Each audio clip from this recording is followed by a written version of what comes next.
Chapter 9, Community Relations and the Company Level Fire Inspection.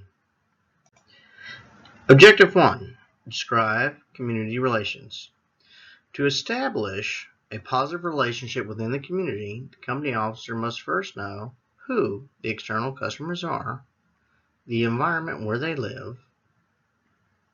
Company officers must recognize and understand the demographics of their service area.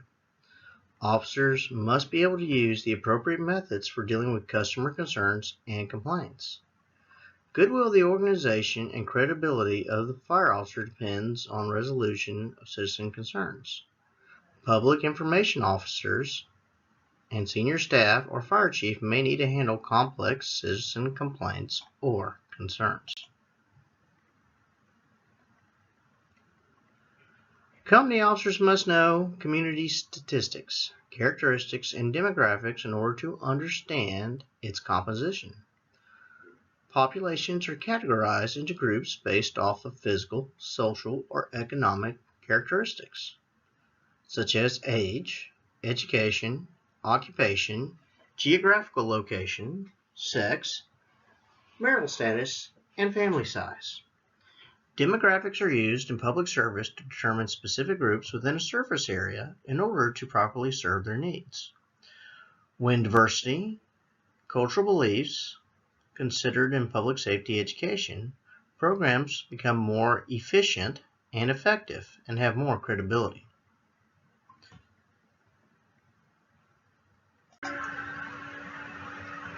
Sources for demographic data on the national, state, and local levels in the U.S. can be found at the U.S. Census Bureau, U.S. Department of Labor, U.S. Department of Health and Human Services, as well as state, regional, and local government agencies. Local school boards also have the information. In Canada, you can look at Canada Census Bureau or provincial, regional, local government agencies. Information is also available in almanacs that are privately published, and they can be located in libraries, internet, or retail outlets. Demographics vary regionally and between urban, suburban, and rural areas. It is necessary to research the community the emergency response organization serves to determine population's exact composition. Community diversity. Classifications used to define diversity, such as age, religion, gender, politics, sexual orientation, socioeconomic level, ethnicity, education, and race. Company officers and fire emergency service personnel must be aware of the various groups that comprise their community. For company officers, community is not just their immediate response area. This includes composition of organizational areas of responsibility. With a mobile and shifting population, areas of responsibility include individuals who communicate into the area, live in the area and work elsewhere, are only in the response area temporarily, such as students, tourists, or migrant workers. Diversity, language, cultures, customs, cultural values should be viewed as assets. Listening to other, constantly being open to new ideas and respectful of differences. Strength and organization as its members. It does increase bonds between the various community elements.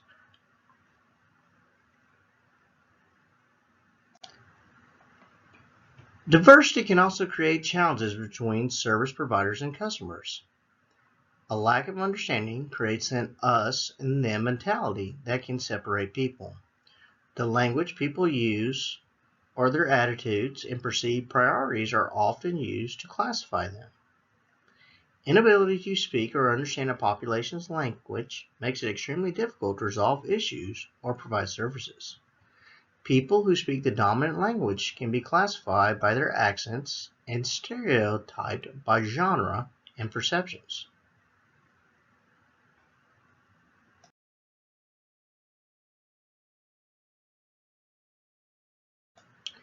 Interacting with the community. As jurisdiction's visible representative, company officers and crew members will receive citizen concern, complaints, and inquiries. How the company officer resolves these issues determine the organization's public image. When dealing with the public, company officers must always keep good customer service in mind. So here are some customer service elements. Resolving citizen concern or complaints is important to customer service. How they are resolved determines the public view of the organization. Fire and emergency organizations committed to providing the highest level of service should have relationships between customer service and organization's public image is valuable.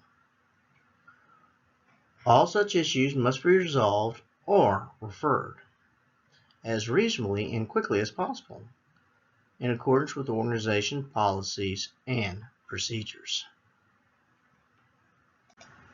Concerns, complaints, and inquiries based on something organization, service area provider, or municipalities has done or not done. These issues may involve something directly under the control of the fire and emergency service organization. Such examples can be burning regulations, inspections, or weed abatement. Questions on these issues are appropriate for the company officer to answer. Issues may also involve something over which the fire and emergency service organization has no jurisdiction. The company officer must be prepared to respond in friendly, courteous, and professional manners. Call law enforcement if verbal abuse or threatening of violence occurs. One of the first skills company officers need when dealing with irate citizens is effective listening.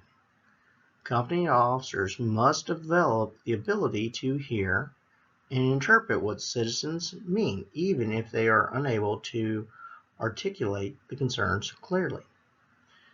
They may require familiarity with different idioms people use to develop throughout community awareness and ability to read nonverbal language.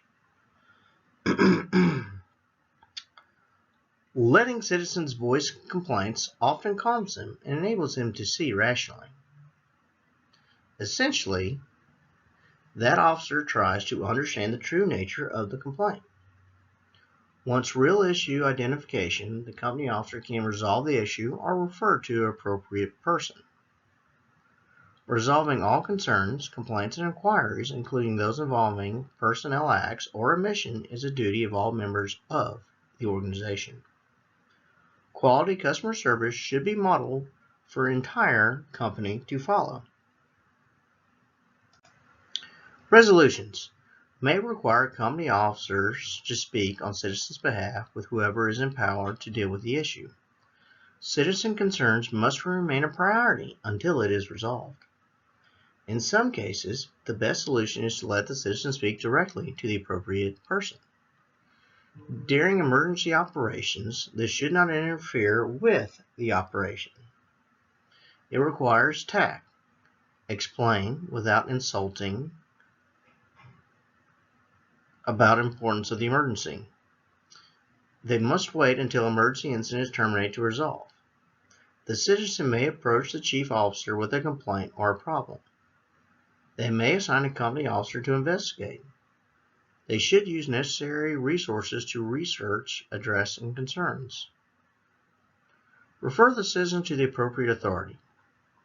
The company officer must be familiar with the organization, jurisdictional rules, and regulations. They must know a full range of services available from the organization. Officers' duty to use every legal ethical means to satisfy the citizen's concern, such as document the complaint in disposition and documentation of invaluable if it moves to litigation.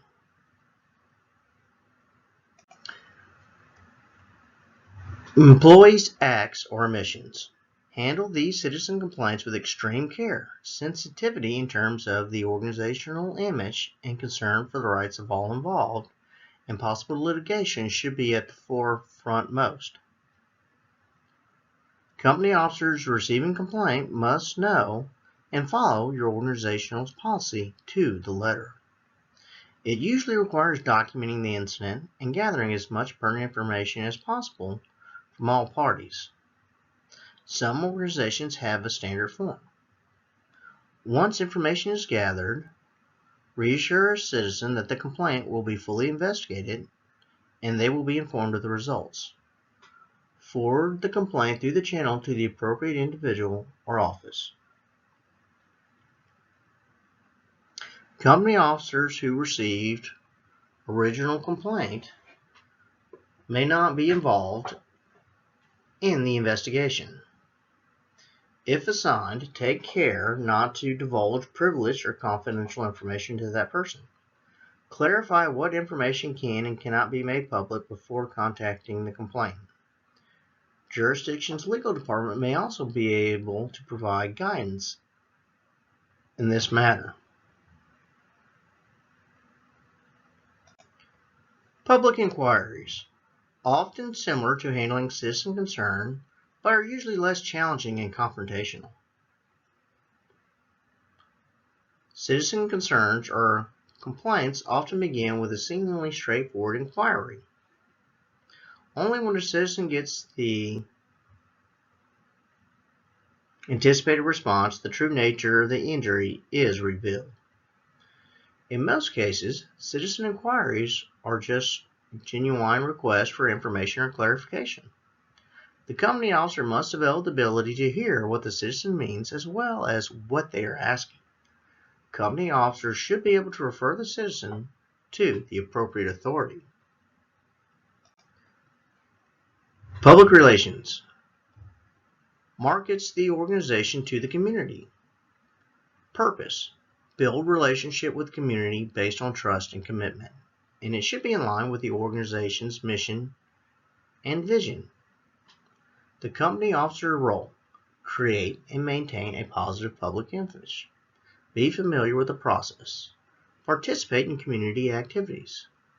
They may assume the duties of the PIO. All statements to the public must be factual and truthful. Ensure it is ethical. It does win great support from the customer base.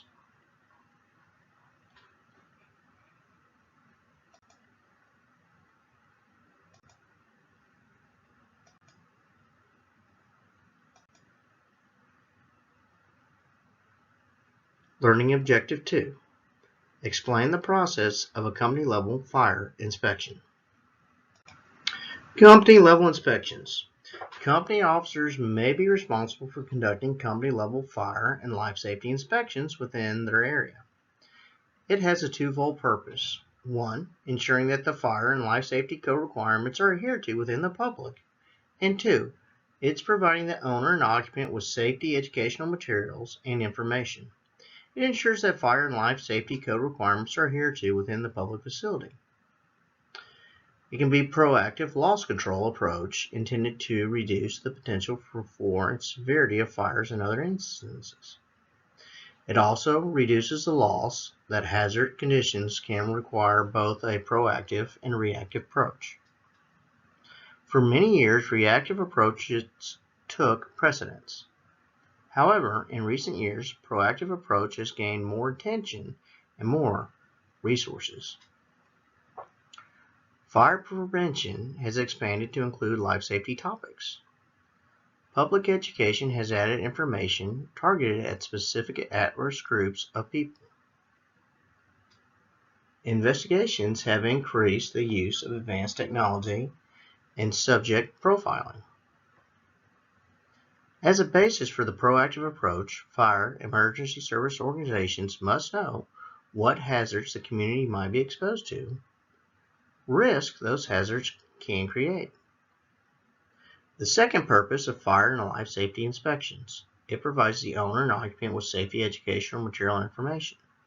Information can simply explain why an act or condition is unsafe, or information regarding the key type and size of first aid kits and appropriate. It is an opportunity to provide a service to the public.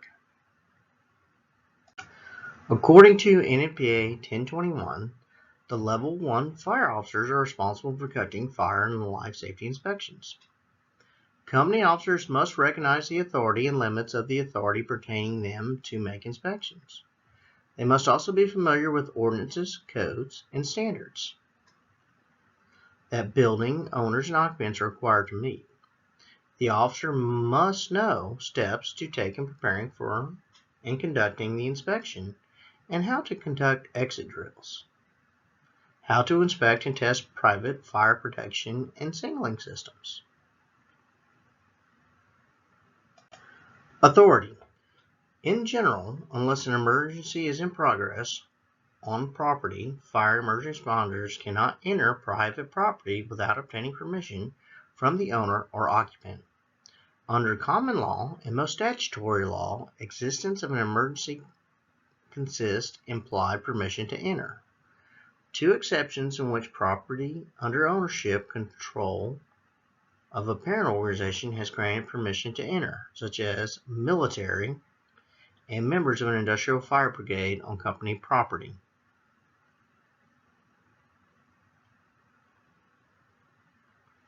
When no life-threatening emergency conditions exist, the owner and occupant or local ordinances must grant the right to enter private property. This applies to fire and life safety inspections. Local governing bodies must adopt an ordinance.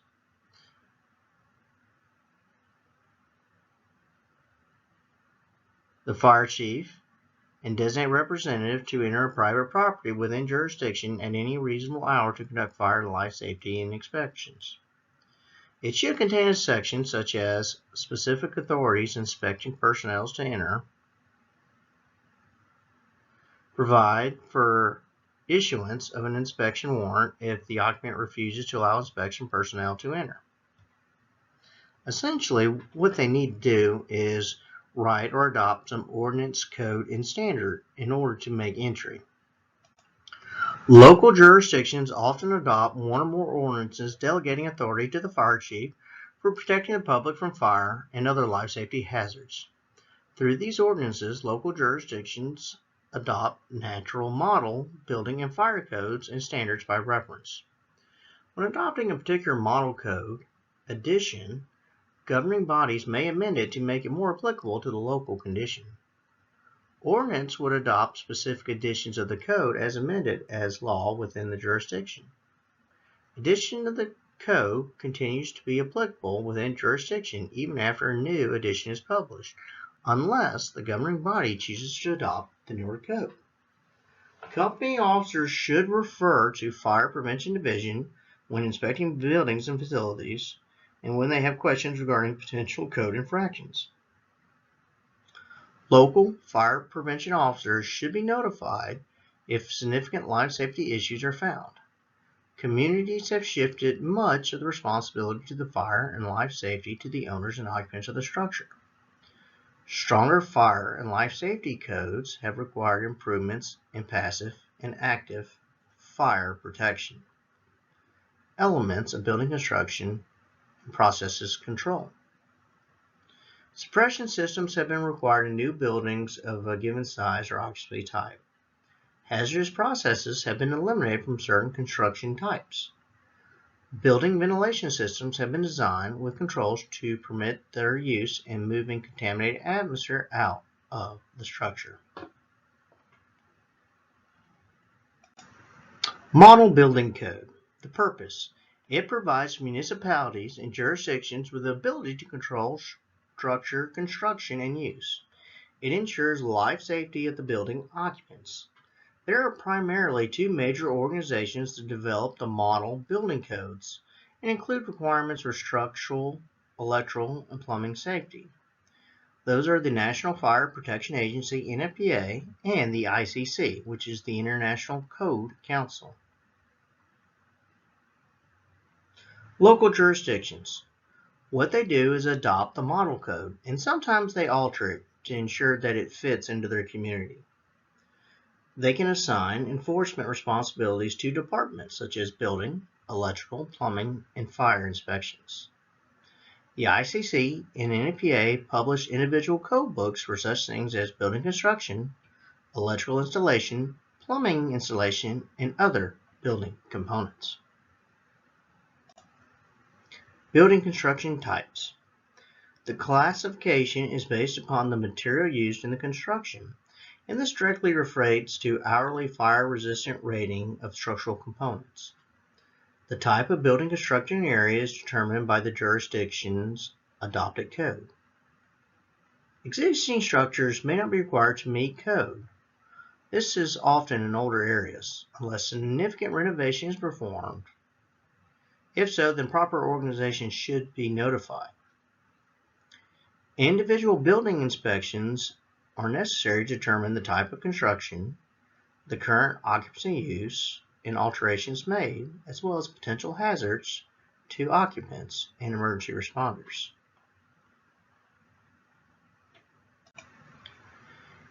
NFPA 220 standard on types of building construction and the International Building Code.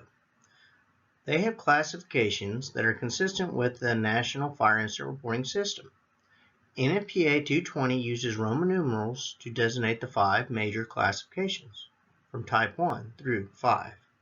Each classification is further divided into subtypes using a 3-digit Arabic number, or code, or several letters. The IBC designates 5 construction types, again 1 through 5, with 2 subcategories, A and B, for each type for construction. In both classification systems, structures composed of structural frames, load-bearing walls, exterior non-bearing walls and partitions, interior non-bearing walls and partitions, floor assembly, and roof assembly. NFPA 220 classification features 5 major classifications. Their subtype are based on the fire resistant rating. So type 1 is the most fire resistant and 5 is the least fire resistant. And then remember when we talked a minute ago about the different Roman numerals, that has to do with the fire resistant in the interior and exterior walls. For your type 1 construction, again also called fire resistant construction, it has structural members including walls, columns, beams, and floors and roofs that are made of non-combustible or limited combustible material. Originally designed to confine fire and products of combustion to a given location. Characteristics. Primary fuel load is composed of the structure's content because the limited combustibility of the material used to make the building. Openings made in partitions and improperly designed heating and ventilation unit systems can comprise fire containment to a certain area. Your type 2 is known as non-combustible, but it has a limited combustible construction. The structure members are similar to the type 1. The difference mainly goes to insulation. Do the columns have some sort of fire retardant or insulation around them to resist fire?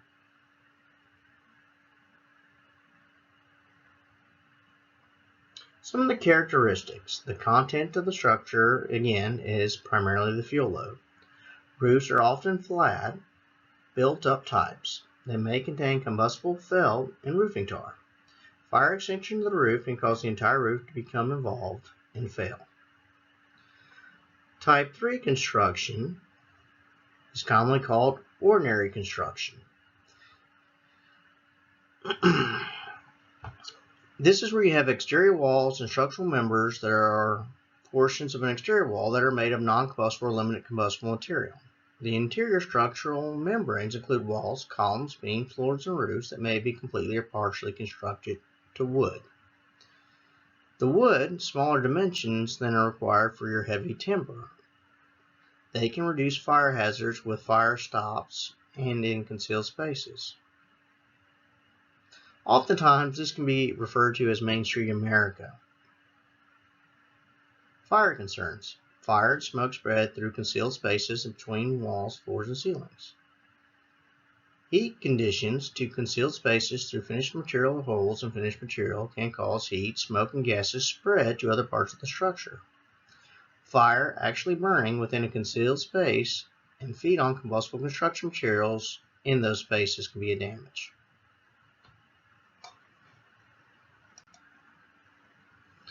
Type 4, also called heavy timber. Your Type 4 heavy timber construction is traditionally what's known as your mill construction. Often, the structural membranes are made from solid pieces of wood.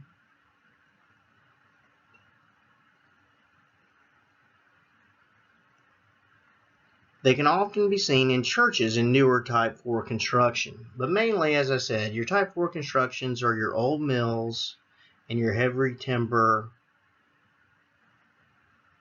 type structures. The characteristics of these structures must have wooden members that must have large dimensions to be considered heavy timber. Dimensions that qualify vary, but they are usually at least 8 inches in its smallest dimensions. Finally, Type 5 is made entirely or partially of wood and other approved combustible materials. And that's through all your constructional elements from your exterior walls, floors, roof, arches, beams, and columns. Typical wood frame structures are used for mercantile occupants, single-family dwellings, and other freestanding structures up to about 6 stories in height. They differ from Type 4 mainly because they are in smaller dimensions of structural membranes. The IBC is the other organization that helps classify buildings. The IBC designates the 5 construction types with 2 subcategories for each type, with the exception of Type 4. Each construction type defines materials and fire performance of the building elements of the structure. IBC construction types are similar to NFPA categories and range from Type 1 being the most resistant to Type 5 being the least. Type 1 materials again are steel, iron, concrete, and mason. Type 1A has steel with structural frame load-bearing walls that have a fire-resistant rating of 3 hours, floors for 2 hours, and roofs for an hour and a half.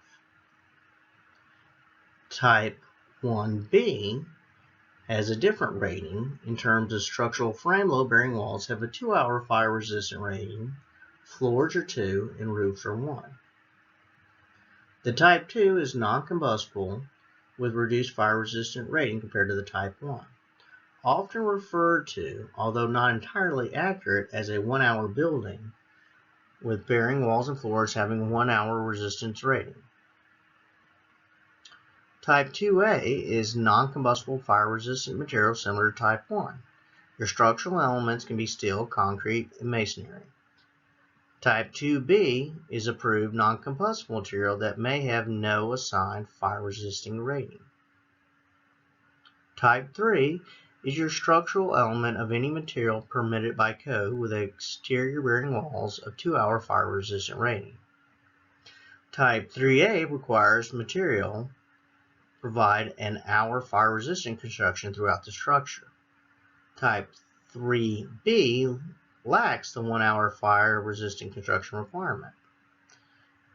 Type 4 structural elements of a material permitted by code. Exterior walls are non-combustible material. Your interior building elements are solid or laminated wood with no concealed spaces.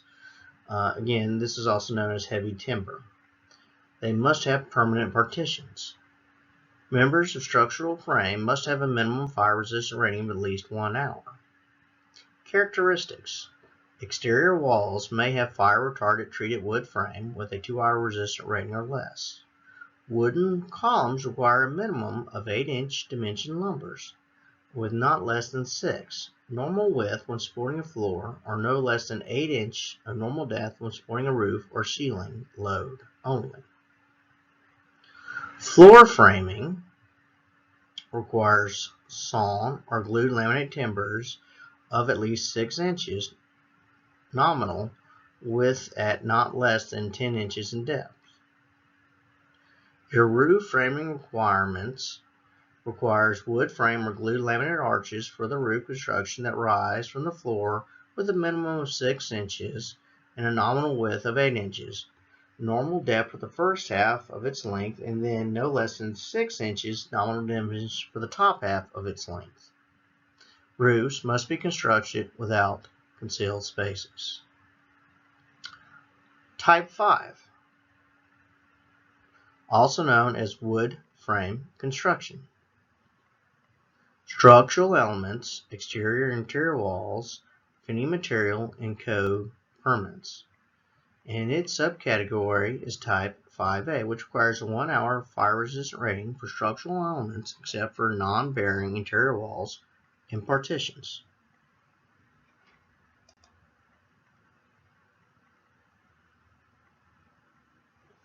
Type 5B may have non-fire-related structural elements.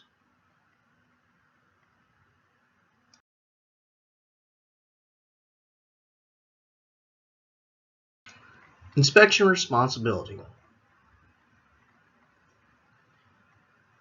If company officer's primary duty is managing and supervising an emergency response unit, inspection function is secondary to emergency response duties.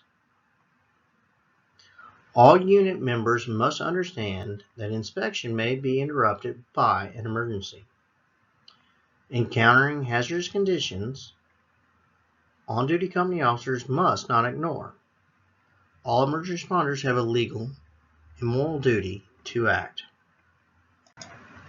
When the local jurisdiction adopts a national model code, it identifies fire and emergency service organizations' responsibility to inspect all buildings and facilities.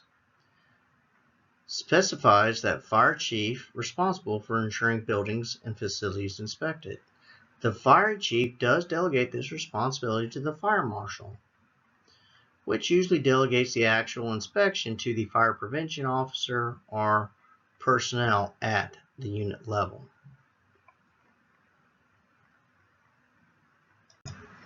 Frequency of inspection. Most fire codes require annual inspections for each building or facility. High hazard occupancies may require more frequent inspections. Conducting a fire life safety inspection. The company officer must identify hazardous conditions that may cause fire and contribute to its spread. Conditions that might impede the occupant's egress from the structure in an emergency. Any of these conditions is violation of applicable code. Company officer's responsibility should be in accordance with SOPs. Identify specific code section that applies. See that the owner and occupant take appropriate and timely action to correct the hazardous condition and comply with the code. Time allowed to correct the code violation varies depending upon the violation and your organizational policies. Some violations, such as an obstructed or locked exit door, must be corrected immediately before the inspector leaves. Other violations require more time, such as outdated tags on fire extinguishers. Less immediate concerns and incapable of complying immediately, for example, extinguisher functions but are due for annual service, allow the occupant a reasonable time to get this corrected. When a violation has been reported to the occupant and require corrective action explained, a written notice issued including date and time of the follow-up or reinspection should be present. The company officer must ensure a follow-up inspection is made on that specific date. Follow-up inspection. If hazard is eliminated, the code enforcement inspection served its purpose. Thank the occupant and complete the necessary paperwork. If the hazard is not corrected or half-heartedly attempt it was made and the hazard still exists, follow your organizational guidelines. Possible avenues can be make another attempt to convey to the occupant to comply with the scheduled section and follow up, issuing the responsible party a citation, or it may be empowered to force a business to cease operations and vacate the occupancy until compliance is achieved. The company officer's responsibility for knowing local policy and proper application is essential in this process.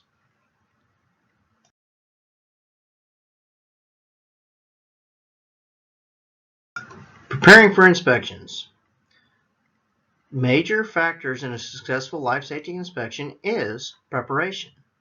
All inspections have certain characteristics in common.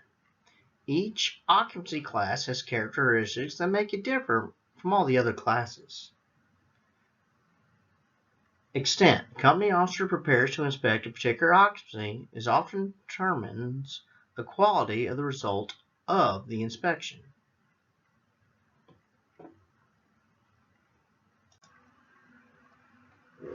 Purpose: leaves the occupancy safer than before the inspection. It leaves the occupants more knowledgeable about protecting themselves and their property from fire. First step, gather information. Gathering information once assigned to an occupancy may come from a variety of sources and varies with the type of occupancy and the officer's level of expertise. Unless new occupancy, one of the best sources is the record of the previous inspections. It should have information on ownership, occupancy, telephone numbers, emergency contacts, types of activities in the facility, and previous code violations. This may reveal information on the history of compliance or non-compliance, the level of commitment to fire and life safety from that property owner. Most specific and authoritative information sources about any particular occupancy, class, or type is the model building and fire code that your jurisdiction adopts. This describes general fire and life safety requirements that apply to all occupancies.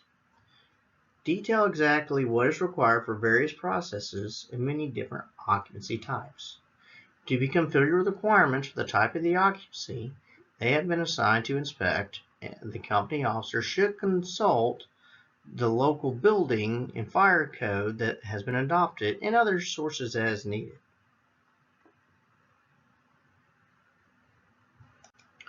Schedule inspections once preparation is complete. This is done by contacting the business to make an appointment in advance. This allows the owner or occupant to prepare, and this also reduces the disruption of the work schedule. Some organizations require systematic scheduling based on geographical areas and ensure the process is consistent and not selective. Some organizations inspect similar types at the same time. Company officers must dress and act in a professional manner during the inspection. All unit members should be briefed on the responsibilities. They need to present a well-groomed appearance and wear a clean uniform. Behavior and appearance reflects on the jurisdiction, the organization, and the officer as a whole. Coveralls and protective clothing, often used to protect the uniform, may be permissible. Badges and official identification should be mandatory for all inspecting personnel. Success largely depends on the perception of the personnel conducting the inspection. Conducting the inspection begins as the unit approaches the building or the facility. Units should be driven around the facility or block on which it is located to observe the surrounding area. They should note or photograph hydrants, potential exposures, overhead obstructions, business name and address displayed at the front, and anything that may impede or improve locating and gathering access. Parking the apparatus. It should not interfere with the employee or customers. Allow units to respond quickly if an emergency develops while they're doing the inspection. This often requires one unit member to remain with the apparatus during the inspection so the apparatus can be easily moved. It also provides security for the apparatus and its tools and equipment.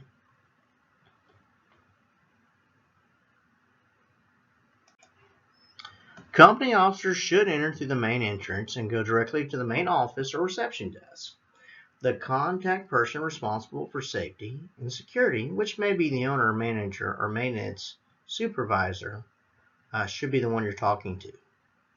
Introduce yourself and your unit members.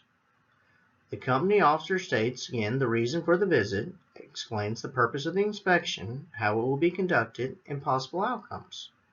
Before starting the inspection tour, ask the representative to review the background data listed on the inspection record and ensure the information is still correct. Often, this information can change, such as building ownership, business ownership, possibly the address, as well as contact information for emergent and non-emergency numbers. If it is a new business, all data should be compiled. Representatives should be asked to either accompany the company officer through the tour or designate someone to do so. This helps answer questions, open locked doors, and explain the process or activities within the facility. The inspection's primary concern, of course, is life safety. Make clear more than just fire extinguishers. Must be able to visually inspect every room, space, or compartment. Don special clothing to avoid contaminating clean rooms or environmental controlled areas. You must make sure some reasonable accommodations to inspect areas that may contain trade secrets, such as no cell phones or things of that nature, or maybe sign a confidentiality agreement.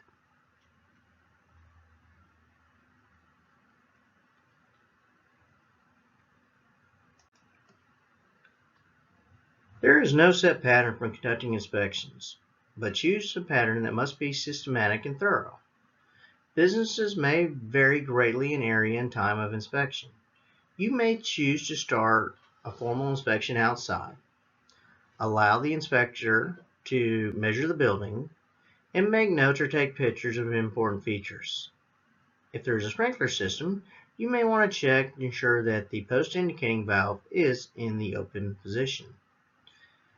If the post indicating valve is closed, you can address it with the building supervisor.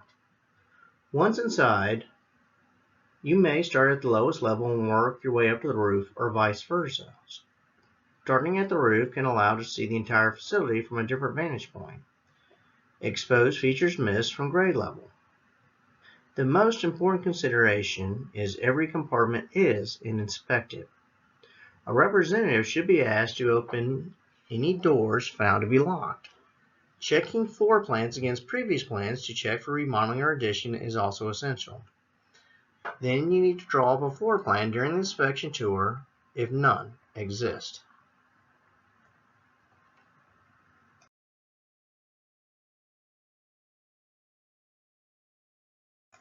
General inspection categories. Means of egress. The most important life safety item to be inspected. 3 parts. Access to the exit itself, and the exit discharge, meaning where is it going.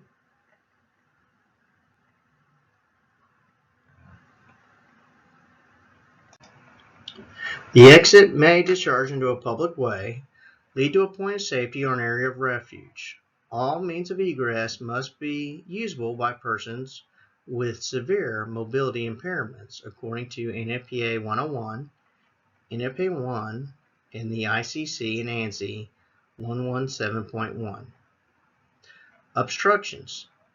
Any permanent or movable object that will reduce the width of the original passageway is considered an obstruction. This may include furniture, plants, or storage of materials which block or partially block the pathway. They must be removed immediately. This includes walls or other obstructions added to reduce or alter the passageways. Violations, if severe, may result in temporary closing of the facility until corrections are made. Markings. Exit doors and passageways to them must be marked with signs visible in the dark. Signs usually electrified and have an auxiliary power. Some fire codes permit reflective and self-illuminating signs. Traditionally, over-door additional signs may be at floor level to permit people who are crawling under smoke to see them. If occupancies that require them, an exit path and maps must be displayed at various locations. Lighting. Auxiliary emergency lighting systems that operate during power failure should also be checked for operation. Rechargeable hand lights may be required for medical facilities. Door swing. Exit doors usually swing in a direction of travel, which depends on the occupancy type. On a door's exiting or discharge size, the door opening should not extend into a passageway and reduce the exit passage width. Door hardware. Exit doors must remain unlocked from inside when the building is occupied. Be capable of opening from inside with a single motion without a key or special knowledge. They may be required to swing open in the direction of exit travel. Be equipped with panic hardware. Stairwells should be inspected in conditions in the exit stairs. Treads, handrails must be secured to prevent tripping and falling.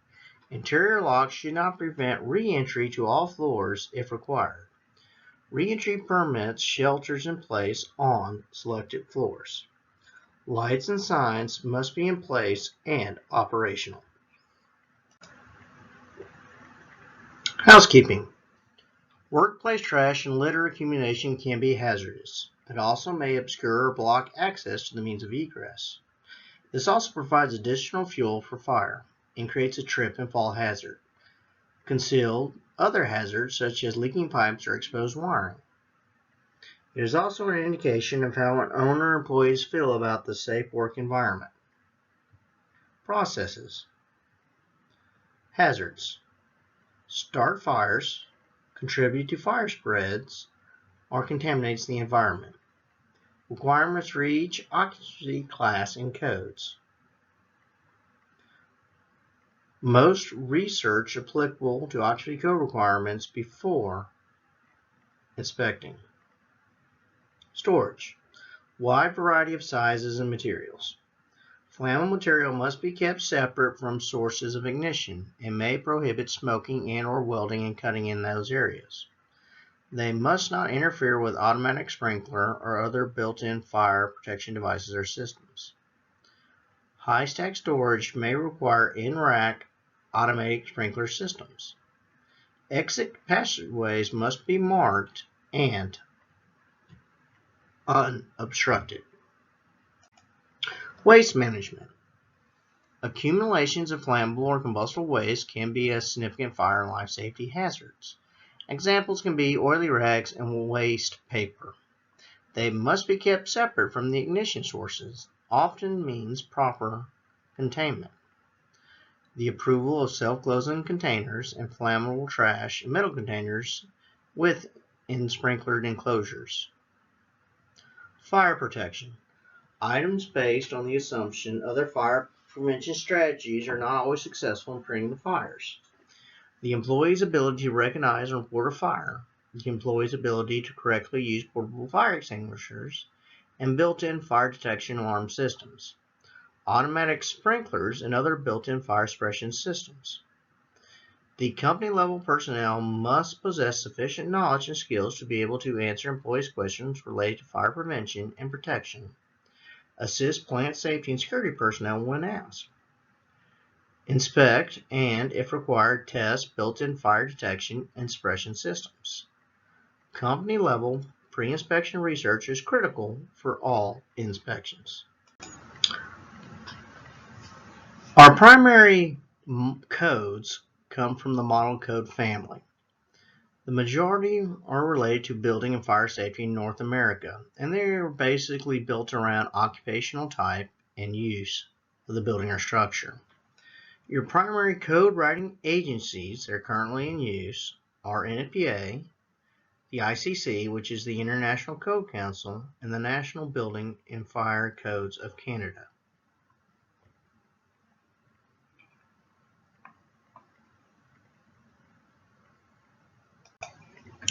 Hazard of contents. NFPA 5000 and NFPA 1 classify individual occupancies according to relative fire hazard of its contents. This is based on a subjective evaluation of relative dangers of start and spread of fire, danger smoke or gas is generated, the danger of explosion or other potential occurrences endangering lives and safety of occupants. Content hazard classifications. Low hazard has low combustibility. Self-propagating fire cannot occur in them. Materials might include fiberglass insulation or minerals not containing hydrocarbons. Ordinary hazards. are likely to burn with moderate or give off considerable volume of smoke. Materials might include paper, cardboard, textiles, and some plastics. High hazards are likely to burn with extreme rapid or form with explosive likely. Material examples include flammable liquids or highly reactive substances.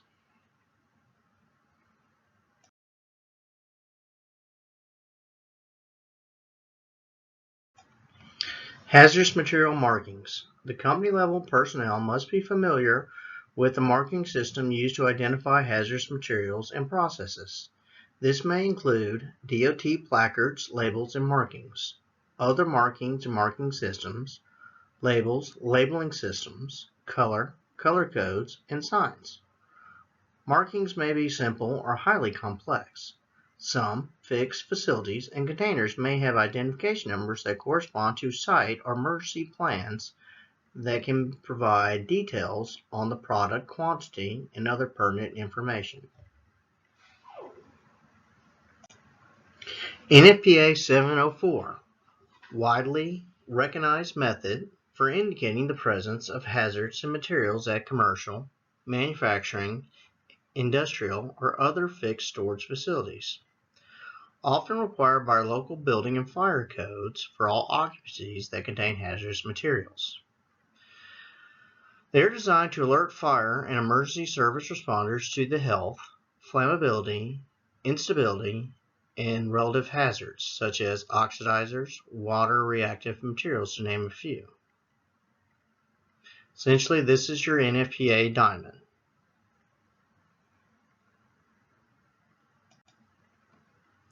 Hazardous communication labels and markings, such as the OSHA hazard standard, requires employers to identify hazards in the workplace, train employees how to recognize hazards, and ensure all hazardous material containers are labeled, tagged, or marked with substances identifying and appropriate hazardous warnings. The standard does not specify what identification systems employers must use. You may encounter many unique systems. A pre-incident survey assists in identifying and understanding these systems. Be aware that they may encounter hybrid identification systems that look very similar but have significant differences. Canada Workplace Hazard Material Information Systems requires hazardous products be appropriately labeled and marked. They can be marked, signed, stamped, stickered, sealed, ticket tagged, or wrapped.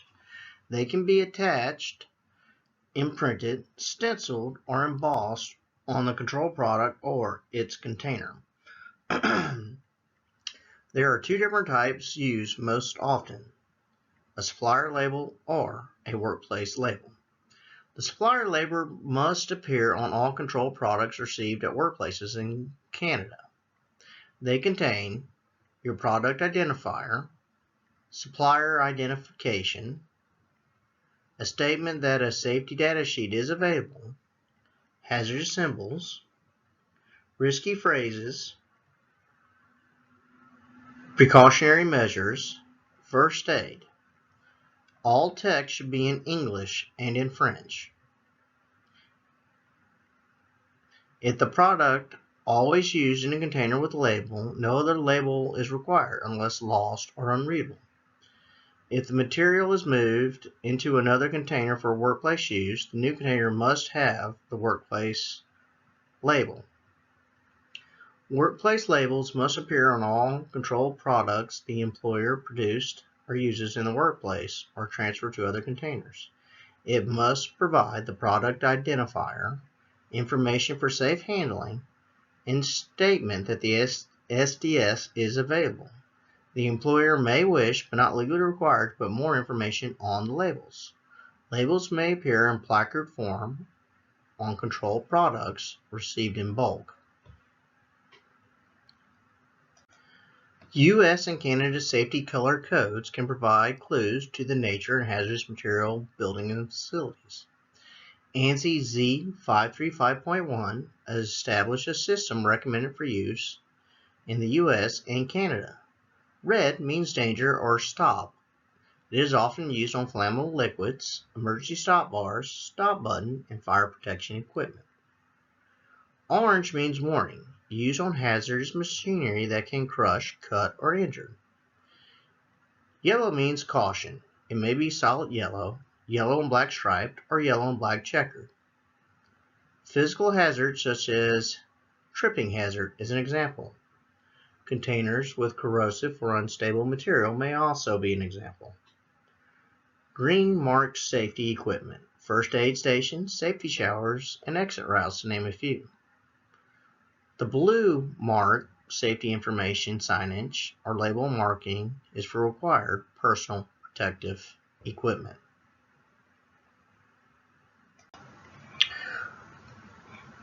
Closing interview.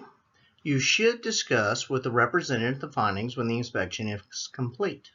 If no violations, congratulate and thank them for their assistance. If a violation is found, review and discuss them. Immediate threats to life safety must be corrected before you leave. Less critically, issues should be identified and explained, the necessary corrective measures explained. Allow a reasonable amount of time to make the corrections, and it will vary depending on the nature and the difficulty of the correction. You should establish a date and time for follow-up inspection if needed. Develop a correction plan with the representative if the violation required time for correction, and it should include re-inspection at specific intervals to ensure that progress is being made and that full compliance eventually is obtained.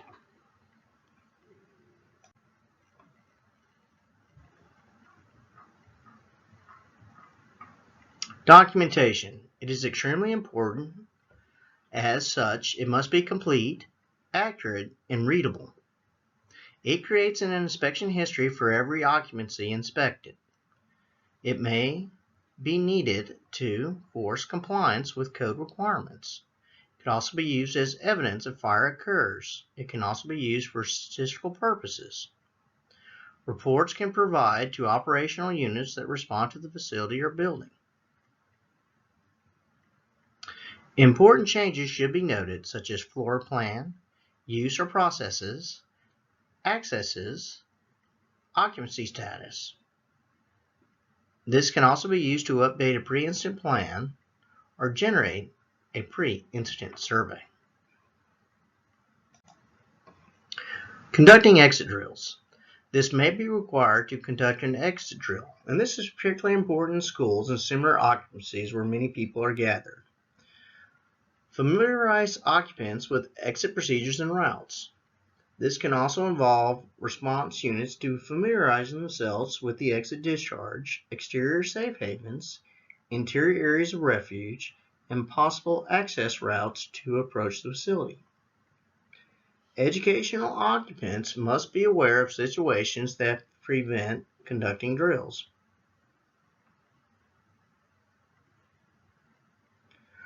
Coordinating and communicating with school officials is essential to ensure all life, safety, and educational requirements are met. Only hospitals and nursing home staff should participate in exit drills. This must have plans in place for evacuating patients or moving to a safe refuge. They should be conducted with all shifts. Inspection personnel may help certain occupancies develop emergency exit plans. This should be tested periodically through realistic exercises, even if they're well written. This may be appropriate to conduct drills without proper notification.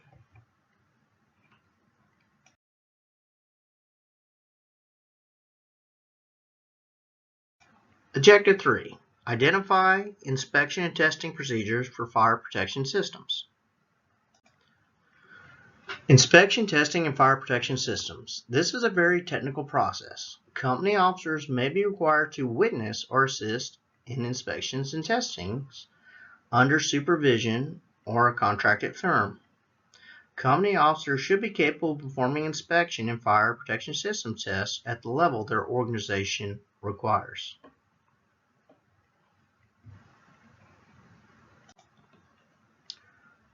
Fire detection single systems.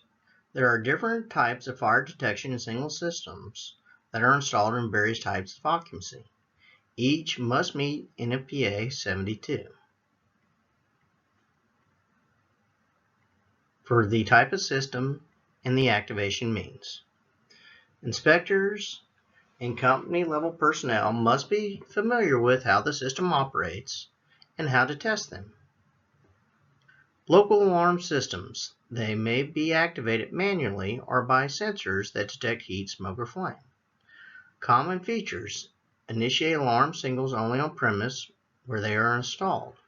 They do not transmit a signal to fire emergency service organizations or to any other location.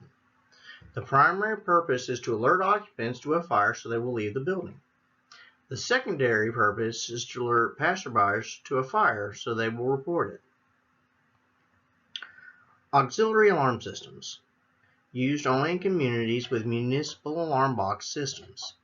They are installed within the building and connected directly to a municipal alarm box on an adjacent street.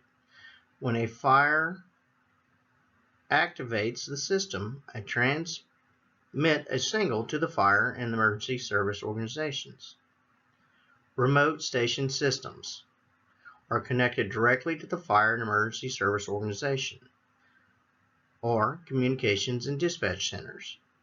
The remote station system transmits an alarm usually over a leased telephone line rather than a municipal fire alarm box circuit. Radio signals on a detectable fire emergency service organization frequency may be used instead. They are common to communities not serviced by a central station system. They may be coded or non-coded. Coded necessarily in occupants consisting of buildings at different locations. Non-coded may be used when a system only covers one building. They may cover up to 5 buildings. They may or may not have local alarm capabilities. Proprietary systems are used to protect large commercial and industrial buildings, high-rise buildings, and commonly owned buildings in single locations such as colleges, campuses, or industrial complexes. Each building separates systems connected to a common receiving point on the premise. The receiving point must be in a separate structure or in part of a structure remote from any hazardous operation. They need to be consistently staffed by employees trained in system operations and protocols. They may be used to monitor facility security systems as well. Central station systems differ from a proprietary system in 2 ways. The receiving point is not on the protected premise. The owner does not employ a person receiving the alarm. Operator works in a receiving location called a central station. The employee of a contracted alarm service company. When receiving the alarm, they notify the fire and emergency service and the property representative. Central stations may be located in other states, so it is critically important that the operator provide fire emergency service organization with the correct address as well as what area of the property is involved. Some fire and emergency organizations require providers to be listed by Underwriters Laboratory. Emergency voice alarm communication systems. These are supplementary systems installed in properties in addition to one of the other types of systems. Their purpose is to increase the capability of providing detailed information to occupants and/or emergency responders who are on the premise. They may be separated from or integrated into the facility's main fire detection signaling system. They may be one-way, meaning that the communication system in which information can be announced to but not received from occupants. They may be a two-way system in which communication also can be received from occupants. Water supply. Inspectors or company-level personnel may inspect occupancies that have private water supplies to operate. Required sprinkler and/or standpipes. In the absence of a municipal water system, or if municipal system water pressure is too low to properly supply fire protection system, the owner occupant may have an elevated water tank on the building's roof or a freestanding water tank on the property. The inspector or company level personnel will not determine the system adequacy, but only how well it is maintained. The company personnel should look for signs of rust or corrosion around the valves and fittings. Check the pressure readings of any gauges. Owner and occupants should have flow data available. Company officers may have to conduct a flow test to verify these figures, if required by their jurisdiction. Stationary fire pumps. They may be installed in occupancies where it is impractical or impossible to maintain water storage for fire protection. Installation must conform to NFPA 20. They are used to increase pressure in fire protection systems. They are almost always electrically driven centrifugal pumps. They must have a discharge capacity from 500 to 4,500 gallons per minute. Inspection personnel not required to test pumps may be present at test or make visual inspections during regular visits. They should be familiar with the pump type in their response area. Check with the owner or occupant's pump maintenance and test records. They are required by NFPA 20 to run 30 minutes per week. You should look for signs of water or oil leaks, rust, corrosion, or damage to the pump or associated pipings.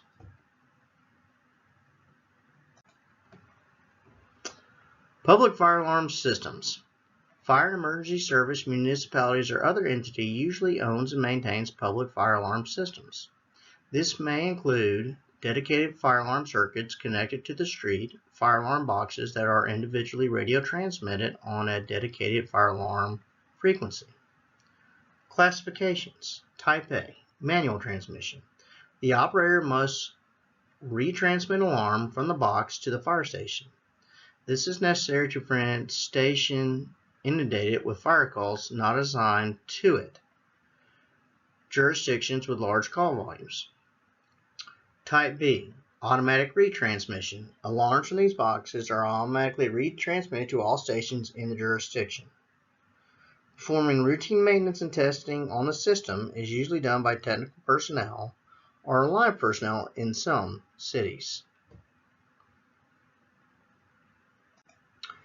Standpipe and hose systems are required in single-story buildings, large area buildings, and each floor of a structure greater than 4 stories, as well as industrial facilities.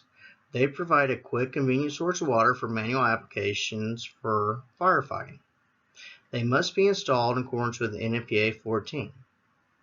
They are supplied with water in sufficient volume at adequate pressure.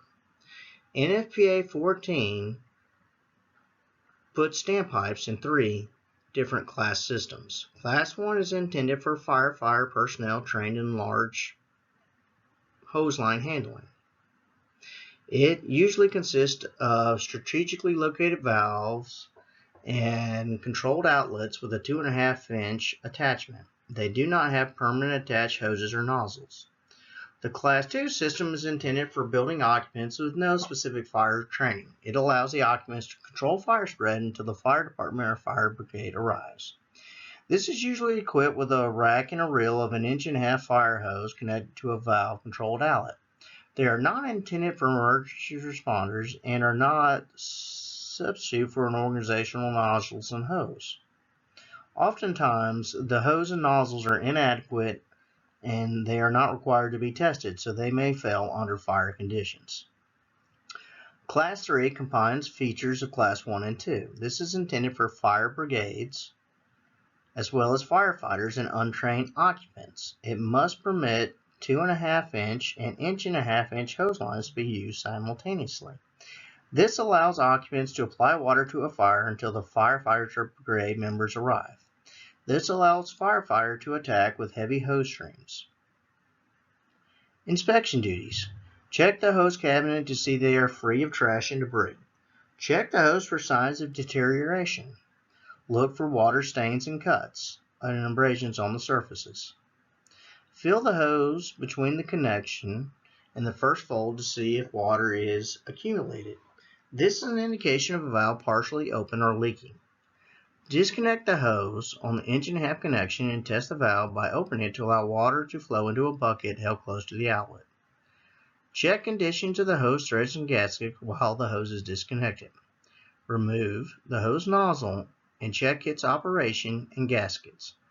Remove the cap and check the threads on the 2.5 hose connection and connect the pressure gauge to the outlet so the valve can be opened to test it. Check Systems Fire Department FDC to ensure threads are undamaged and the inlets are free of debris. Fire extinguisher systems. They can be automatic sprinkler systems, which consist of a water source, distributing piping, and one or more individual sprinklers. The automatic sprinkler is a wet pipe system. Piping is constantly full of water and is under pressure.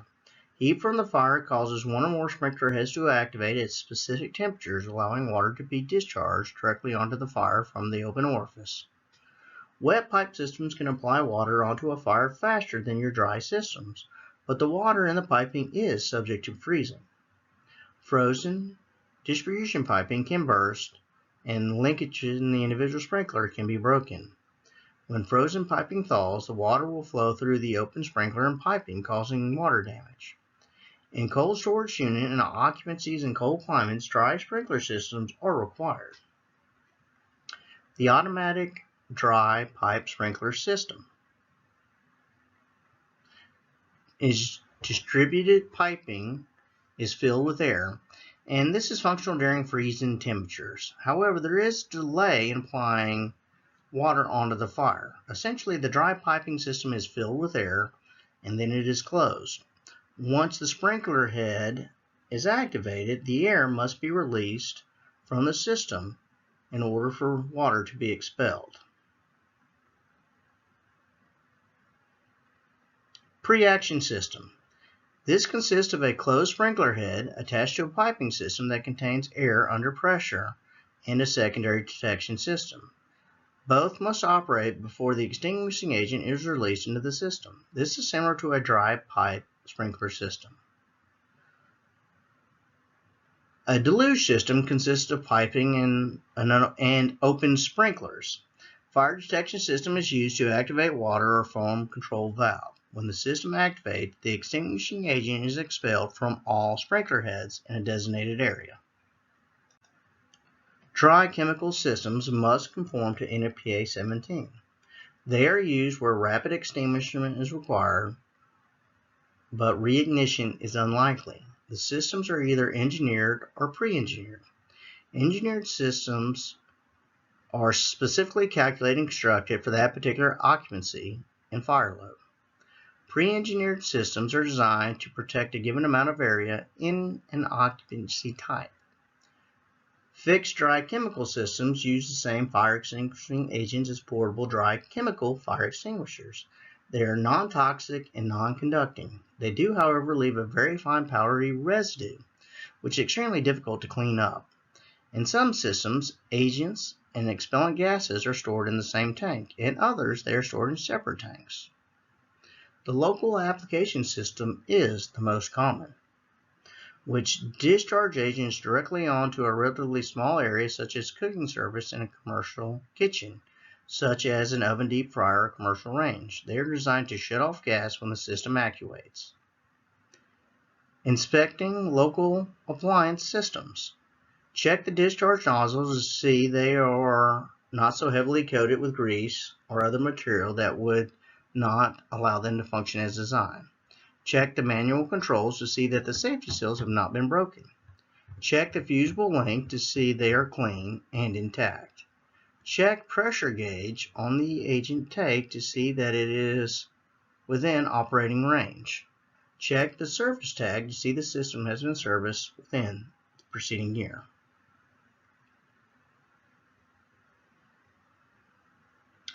Total flooding dry chemical systems.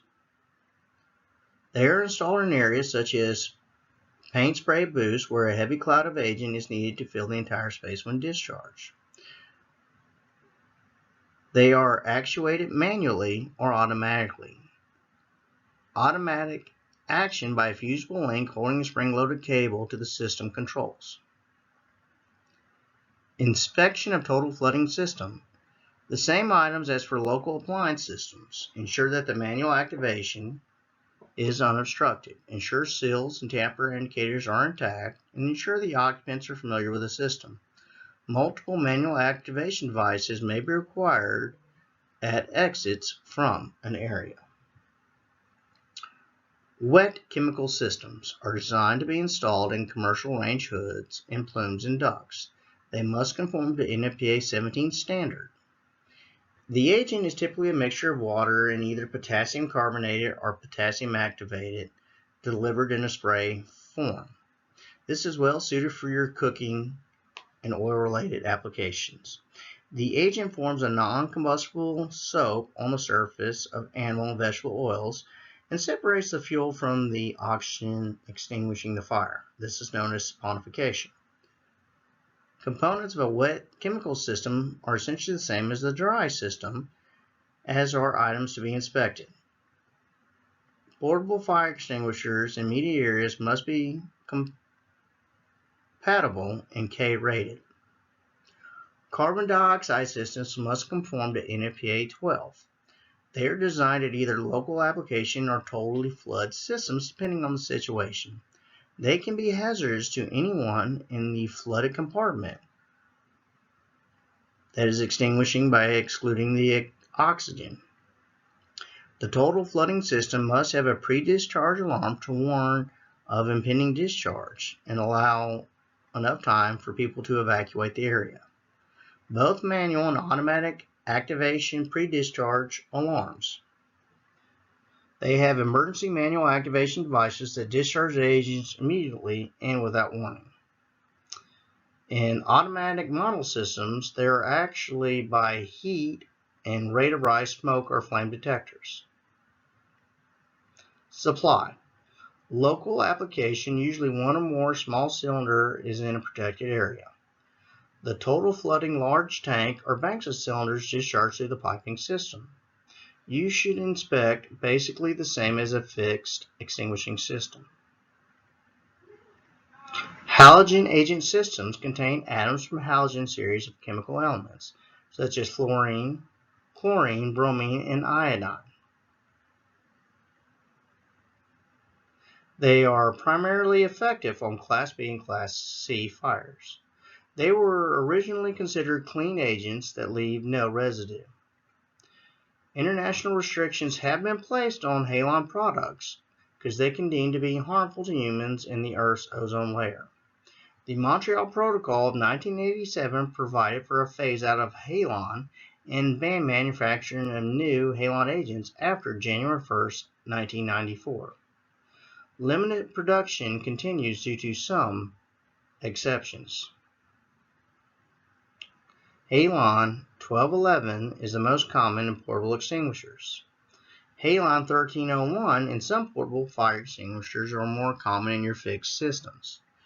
Engineered or pre-engineered, most are engineered to particular occupancies. All systems have the same components, such as the agent tank and associated piping, the valve actuator, the nozzle, detectors, manual release, and control panels. They may be equipped with an abort switch to cancel inverted actuation, and the agents are very expensive. Inspection. Company officers should check storage tanks for loss of agents. Some have gauges. Some ensure detectors and discharge nozzles are not obstructed. Check your service tags to ensure licensed service firm has serviced it within the time interval specified. Halon replacement agents have been considerably researched and developed on new clean agents that extinguish fires in the same manner as halon agents but cause no significant atmospheric damage. They can be found in NFPA 2001. Haltron clean agent or hydrochlorine fluorocarbon and FM200 hydrofluorine carbon alternative to halon 1301.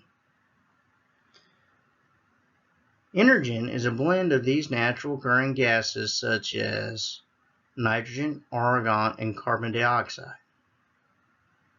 When you inspect these systems, they should conform to the manufacturer's recommendation. Same components and actuation devices as the older halon system are present. Foam system are used where applications of water alone may not be as effective in an extinguishment. Facilities for processing or storage of flammable and combustible liquids, aircraft hangars, and facilities in which rolled paper textiles are stored are prime examples. Foam systems may be designed to produce protein, fluoroprotein, film-forming fluoroprotein, or aqueous film-forming foam in low, medium, or high expansion ratios. The system is designed to produce low, medium, and high expansion foam, and it must conform to NFPA 11. Some systems are designed to produce alcohol-type concentrate, which are foams for polar solvents and other flammable liquids that are miscible with water. These various types and ratios of foam may be delivered through deluge nozzles or through special foam sprinklers.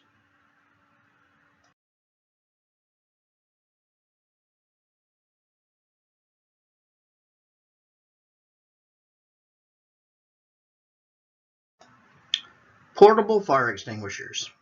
Inspecting any occupancy involves checking portable fire extinguishers. They must be installed and maintained in accordance to NFPA 10. Depending on the type of flammable or combustible material in the occupancy, a variety of type and sizes of portable fire extinguishers may be present. The method of expelling the agent can either be stored pressure, cartridge operated, or pump operated. They must be properly distributed throughout the occupancy to ensure that they are readily available. They need to be located near where may be needed. Adequate numbers must be provided. Distribution requirements can be found in NFPA 10. They again are separated into classes A, B, C, D, and K depending on the hazard. Local code and ordinances can be more restrictive than NFPA 10. Selection and distribution of elements, chemical and physical components of the combustible that may be ignited, and the potential severity, as well as the location of the fire extinguisher, effectiveness of the extinguisher for hazards, and the personnel available to operate the extinguisher may all be considered. Environmental conditions and presence such as temperature, winds, and toxic gases or fumes. Anticipate adverse chemical reactions between extinguishing agents and the burning material. Any health and occupational safety concerns such as exposure of extinguisher operator to heat and products of combustion during firefighting efforts. Inspection and service requires to maintain the extinguisher. They should be mounted properly to avoid injury to the building, the occupants, and damage to the extinguisher. Improper mounting protrudes into the travel path or set on a surface with no mount. Frequently placed in cabinets or wall recesses to protect both the extinguisher and people who might walk into them. If the extinguisher cabinet is placed in a rated wall, the cabinet must have the same fire rating as the wall assembly. Guidelines for placement of extinguishers. They should be visible and well signed. They should not be blocked or obstructed. They should be near points of egress or ingress. They should be near normal paths of travel. They must be placed so all personnel can access them. Standard mounting height are as follows. The gross weight should not exceed 40 pounds. The top should be no more than 5 feet above the floor. Gross weight greater than 40 pounds, the top should be no more than 3.5 feet above the floor. Clearance between the bottom of the floor, the extinguisher, and the floor should never be less than 4 inches. Regular inspections vary, and in the importance to ensure readiness, they should use infrequent and natural tendencies to ignore them until a fire occurs. Situations that impair readiness, an extinguisher can be stolen or misplaced. Vehicles such as forklifts can strike an extinguisher and damage it. Mechanical issues can cause an extinguisher to lose its pressure. An extinguisher may have been used on a fire and replaced on its mount without even notifying the proper authorities so that it can be replaced. During an inspection of a portable fire extinguisher, the following items should be checked: proper location, lock safety pin or tamper pin seal, collar tag, unobstructed, no signs of physical damage, required signage, operating instructions, should be full of the agent, should have an inspection tag. Examine the nozzle and horn for obstruction, and proper pressure should be indicated on the gauge, and it should be suitable for the hazard that it is protecting.